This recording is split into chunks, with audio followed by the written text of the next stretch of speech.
आजकल क्या होता है कि कहते हैं कि हमें अच्छे गुरु नहीं मिलते या अच्छा शिष्य नहीं मिलता हमें।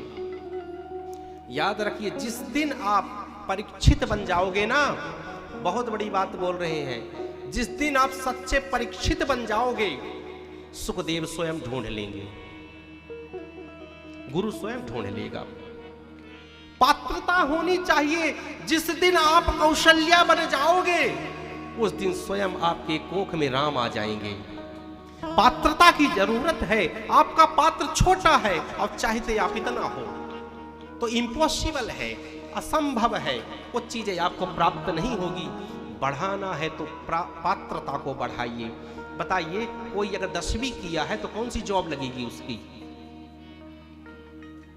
अगर आप 10वीं करके आप कह दो कि ए ग्रेड का ऑफिसर बनना है मुझे, तो इम्पॉसिबल, नहीं बन सकते हो।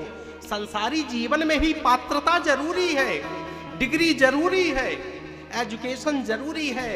आपको क्वालिफाइड होना पड़ेगा, तभी जाकर के आपको वो पोजीशन मिलेगी, वो तरक्की आपको प्राप्त होगी। ठीक उसी तरह से अगर इस मार्ग में भी पात्रता आपके अंदर है, आप अगर सच्चे परीक्षित बन गए, तो कोई भी सुखदेव बन करके आपको ढूंढ लेगा, कोई भी गुरु मिल जाएगा महाराज।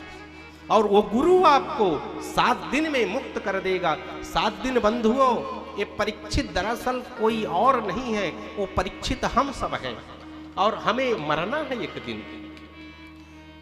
भैया 7 दिन ही होते हैं, 8वां दिन तो नहीं होता कोई, कि होता है?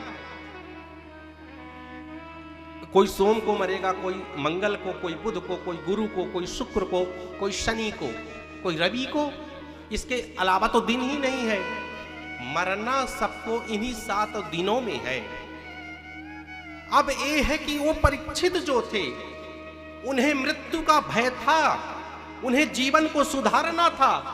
तब जाकर के गंगा के किनारे वो परीक्षित गए, और जब वो सबसे प्रश्न करने लगे कि मरने वाले को, जिसकी मृत्यु 7 दिन में हो, उसे क्या करना चाहिए, जब कोई उत्तर नहीं दे पाया, जब वो पात्रता परीक्षित के अंदर जागृत हो गई, उत्पन्न हो गई, उसका क्रिएशन हो गया, तब जाकर के गुरु रूप में सुखदेव ने स्वयं परीक्षित को ढूंढ लिया और ढूंढ करके 7 दिवस में मुक्त कर दिया।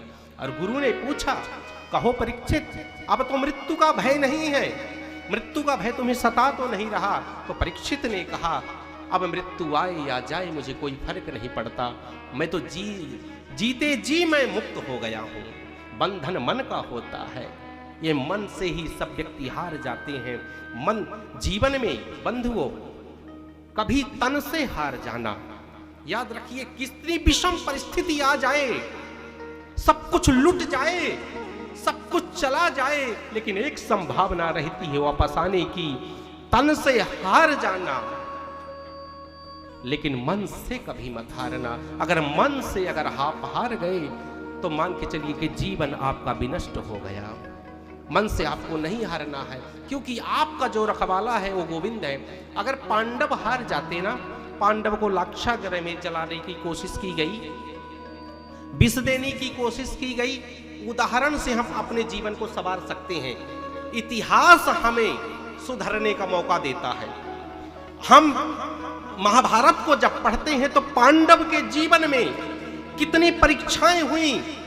राजपाट चला गया, सब कुछ चला गया, जीवन तहस नहस हो गया, 12 वर्ष का वनवास हो गया, 1 वर्ष का ज्ञातवास हुआ, मारने का प्रयत्न किया गया, दर दर भटके, चारों तरफ भटके, फिर भी कृष्ण को उन्होंने कभी नहीं छोड़ा। और एक दिन वही कृष्ण ने, उसी विश्वास ने सब कुछ प्रदान कर दिया पांडवों को। आज उनकी कथा को हम गाते हैं। इसलिए कहता हूं, आप कृष्ण के उपासक हो, कृष्ण के भक्त हो, जीवन में हतोत्साहित बिल्कुल नहीं होना है।